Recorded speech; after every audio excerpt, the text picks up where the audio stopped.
RSI indicator का use simple तरीके से यूज करना सीखे। Hi, this is Dev and watching traders diary. और आज हम बात करने वाले टेक्निकल एनालिसिस पार्ट 2 में आरएसआई इंडिकेटर को यूज करना, बेसिक चीज को जानना। तो चलिए दोस्तों समझ लेते हैं। सो नाउ आरएसआई, देखिए आरएसआई का फुल फॉर्म क्या है। अगर आप बात करें आरएसआई को कहा क्या जाता है, तो relative strength index, relative strength index. यहाँ पर मैं लिख नहीं रहा हूँ क्योंकि मैं ये फिंगर से जैसे ऐप पर यूज़ कर रहा हूँ, तो उसकी वजह से लिखने में थोड़ा सा दिक्कत होगी।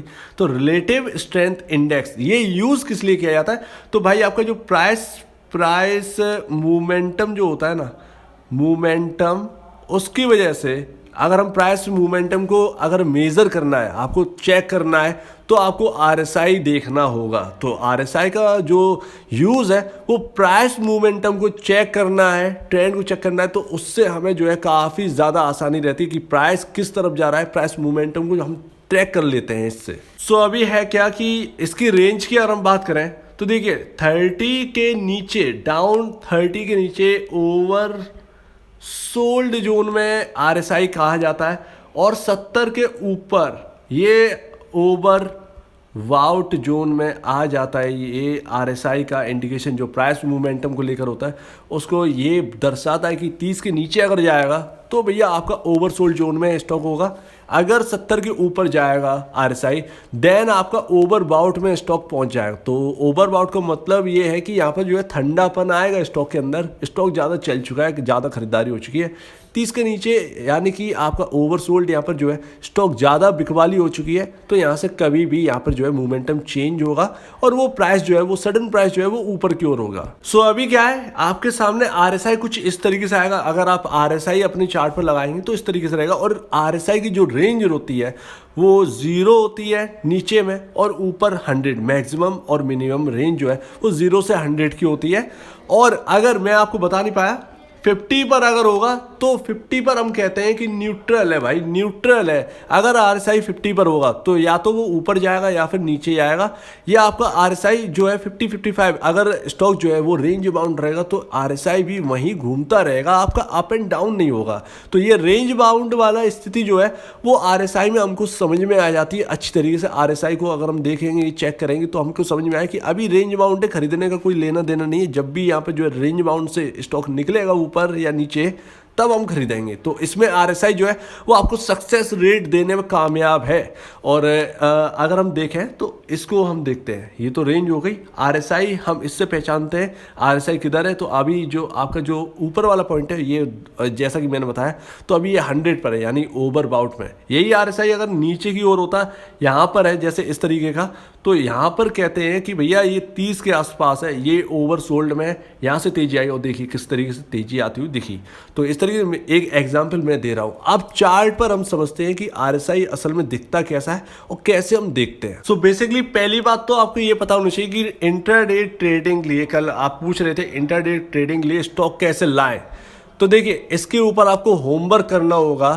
कुछ चीज़ें आपको देखनी होगी, इंडिकेटर देखने होगी कि कल, यानी अगर आज जो है, आज क्लोजिंग होगी मार्केट की, आप किसी स्टॉक पे ट्रेड करते हैं, जैसे कि मेरा फेवरेट है आईसीआईसीआई बैंक, ठीक है ना। आईसीआईसीआई बैंक पे मैं ट्रेड करता हूँ कभी कभारी।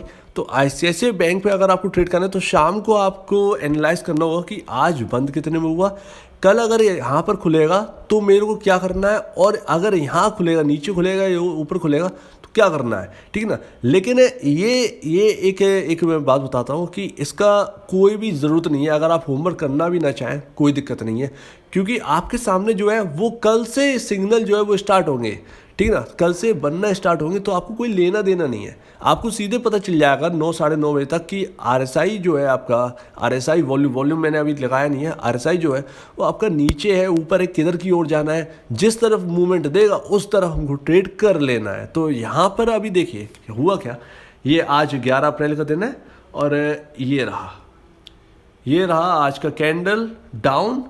देन यहाँ से जो है हमने देखा कि मार्केट डाउन खुला था, उसके बाद जो है एक रिकवरी आई थी, उसमें बैंकिंग सेक्टर ने थोड़ा सा अच्छा करके दिखाया, उसमें आईसीआईसीआई बैंक ने बहुत अच्छा करके दिखाया। जरूरी नहीं कि आप आईसीआईसीआई बैंक, मैं आपको बता दूं कि ऐसे शेयर चुनना है जिसमें वॉल्यूम ज़्यादा होता हो। ट्रेडिंग के लिए सबसे इंपॉर्टेंट ये इंटरडे ट्रेडिंग के लिए कि आपका वॉल्यूम होना बहुत ज़रूरी है। स्टॉक के अंदर हलचल बहुत ज़रूरी है होना। अगर स्टॉक के अंदर कोई हलचल नहीं है, बेकार है वो इंटरडे ट्रेडिंग के लिए अच्छा नहीं। इसलिए आप देखते हो कि रिलायंस, आईसीआईसीआई, ये ऐसे ऐसे बड़े बड़े शेयर्स हैं, वहाँ पर ट्रेडिंग ज़्यादा होती है। एक तो वहाँ पर ऑपरेटर की जो चाल है वो वहाँ पर काफ़ी ज़्यादा कम रहती है, ना के बराबर रहती है, क्योंकि ऑपरेटर कैसे ऑपरेट करेगा, इसे इन स्टॉक्स को ऑपरेट करने के लिए थाउजेंड्स ऑफ करोड़ का कैपिटल चाहिए, तब जाके ऑपरेटर इस स्टॉक को ऑपरेट कर पाएगा। तो ये नामुमकिन होता है। छोटे जो स्टॉक होते हैं वहाँ पर ऑपरेटर जो है वो ऑपरेट आसानी से कर देता है, 100 करोड़ 150 करोड़ मतलब 50-50 करोड़ में ऊपर नीचे यहाँ पर जो है स्टॉक कर देता है, जिस हिसाब से यहाँ पर जो है प्राइस मोमेंटम रहता है। तो वही चीज़ है कि इनको यहाँ पर जो है ऑपरेट कर पाना काफ़ी ज़्यादा मुश्किल होता है। इसीलिए यहाँ पर ट्रेडर्स जो है वो अच्छे स्टॉक्स में ज़्यादा प्रेफर करते हैं, निफ्टी 50 के ज़्यादा प्रेफर करते हैं। तो जैसा कि कल मैंने कहा था कि पेशेंस रखनी है, आपको पूरे दिन ट्रेड करने का मौका नहीं मिला, ये रही वो रेंज, पूरे दिन ट्रेड करने का मौका नहीं मिला, आप लैपटॉप को खोले रहेंगे, आपको कुछ नहीं मिलेगा। थोड़ा सा एक प्राइस मोमेंटम यहाँ मिला था बस, जो कि आरएसआई ने यहाँ पर दिखाया भी था कि यहाँ पर हम आ चुके हैं लमसम 40 यहाँ पर लमसम 43 के आसपास। और फिर यहाँ पर जो है हम तेज़ी देखने को मिली एक ऊपर की ओर, फिर देन एक इसी साइडवेज में चलता रहा स्टॉक, फिर यहाँ पर जो है एक तेज़ी से यहाँ पर जो है गिरावट हमको देखने को मिली। जैसा कि निफ्टी चल रहा था उस वक्त एक रिकवरी हमको देखने को मिली, 60 50 40 पॉइंट तक आए, फिर एक डाउन साइड, तो उसी में यहाँ पर जो है उलझता रहा।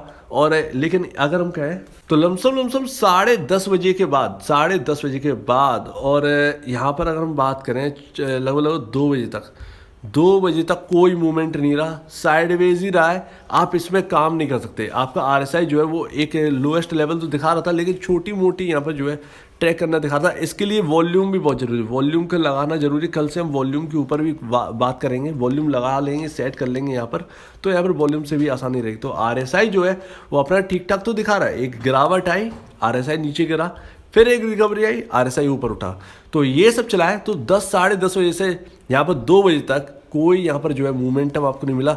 जो सडन मोमेंटम आपको मिला वो 2 बजे के बाद है, जो कि आप देख रहे हैं आरएसआई यहाँ से गिरना स्टार्ट हुआ है। लमसम ये लेवल है आपका, लमसम यहाँ पर 70 से 72 का लेवल है, वहाँ से आरएसआई गिरना स्टार्ट हुआ। देन यहाँ पर जो है आपका आरएसआई जो है वो सबसे लोएस्ट पॉइंट पर पहुँच गया था, सबसे लोएस्ट पॉइंट पर यहाँ पर 20 के आसपास का आरएसआई जो है वो यहाँ पर जो है हमको जाते हुए दिखा था। तो इस तरीके की एक मैसिव यहाँ पर जो है डाउनफॉल हमने देखने को मिली। तो यहाँ पर एक बेहतर ट्रेड मिला। यहाँ पर जैसे ही स्टार्ट हुआ मार्केट तब एक ट्रेड हमको देखने को मिला, एक गिरते वक्त, तो 2 टाइम हमको ट्रेड देखने को मिला। तो यही होता है पेशेंस वाला काम, आपको पेशेंस रखना पड़ेगा। हो सकता है कि एक दिन में आपको एक ही देखने को मिले, हो सकता है कि एक दिन में आपको 2 मिल जाए, हो सकता है 3-4 आपको एक ही दिन में मिल जाए मूवमेंट, कोई इसमें बड़ी बात नहीं है। लेकिन हाँ, आपका जो पेशेंस है वो आपका रहना चाहिए भाई। आपको सहने की ताकत होनी चाहिए, आपको देखने की ताकत होनी चाहिए। इसीलिए लोग ज़्यादा इसे बोरिंग मानते हैं, लेकिन जिसके लिए ये आसान रहता है वो बोरिंग नहीं मानते, वो पैसे बना के निकलते हैं और वो रहते हैं 0.01% वाले। तो यही होता है और यही हमको बोर करता है पूरे दिन कि कोई मूवमेंट यहाँ पर हमको देखने को नहीं मिलता है कोई बड़ा सा, और बस यहाँ पर जो है हम हट जाते हैं। तो उम्मीद है आपको ये अच्छे से समझ में आया होगा। आज का आईसीआईसीआई के ऊपर हमने जो एनालाइज किया वो सबसे बेहतर है। और देखिए सुबह खोला, उसके बाद एक मूवमेंटम आपके लिए बना, ऊपर की ओर गए, आरएसआई ने उस हिसाब से दिखाया भी, और यहाँ पर जो है आपको सेल कर देना था, क्योंकि आरएसआई जो है वो अपने जो है 80 के लेवल पर ओवर बाउट में पहुँचने लगा। तो यहाँ पर क्या करते हैं लोग, यहाँ पर ज़्यादा से ज़्यादा यहाँ पर जो है थोड़ी सी शॉर्ट पोजीशन कर देते हैं। अगर 85-90 तक आता है आरएसआई तो उन्हें डर नहीं लगता है, वो थोड़ा सा और शॉर्ट कर देते हैं, क्योंकि वो जानते हैं कि यार आरएसआई जो है वो काफ़ी हाई पर है, मोमेंटम प्राइस मोमेंटम जो है वो काफ़ी ओवरबाउट हो चुका है और अब हमको डाउन जाना है, तो वो डाउन साइड के लिए तैयार रहते हैं। तो जैसा कि कल मैंने आपसे बताया था, मनी मैनेजमेंट थोड़ा आपको बचाना है। अगर ऊपर जाता है स्टॉक वहाँ पर बेचना है, या नीचे आता है स्टॉक यहाँ खरीदा, थोड़ा सा नीचे आया वहाँ खरीद लेना है। तो ये प्राय यहाँ पर जो है मनी मैनेजमेंट और आपका पेशेंस दोनों चीज़ें यहाँ पर जो है अच्छे से काम आने वाली है। हो सकता है आपको समझ में ना आ रहा हो, लेकिन अब हम धीरे धीरे बात करेंगे तो आपको समझ में आएगा। तो अगर आपको इस वीडियो में कोई भी प्रॉब्लम, कुछ पूछना है, कुछ बताना है, कुछ कहना है, तो प्लीज़ कमेंट सेक्शन में कहिए। और अब दीजिए मुझे इजाजत। वीडियो देखने के लिए बहुत बहुत धन्यवाद दोस्तों।